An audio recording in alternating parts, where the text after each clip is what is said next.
Developing now, the special election for Texas House Seat 125 will now head to a runoff.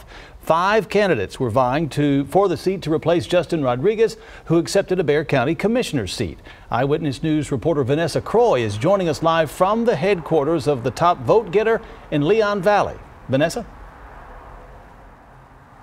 Well, good evening, Jeff. It was a big celebration here tonight at the campaign headquarters of Fred Rangel.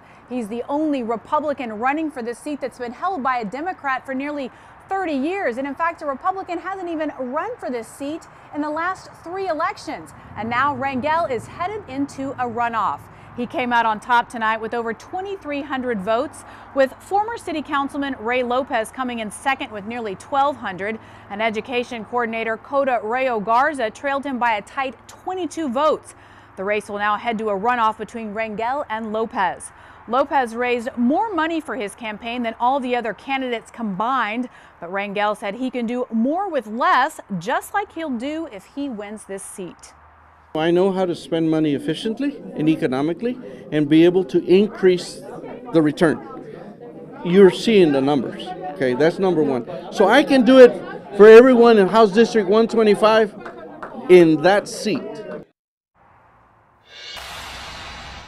Now, voter turnout was low for this election. Bexar County officials said only 5% of people actually came out to vote, and no word yet when that special election, that runoff election, will be held. Reporting live in Leon Valley, Vanessa Croix, KENS 5 Eyewitness News.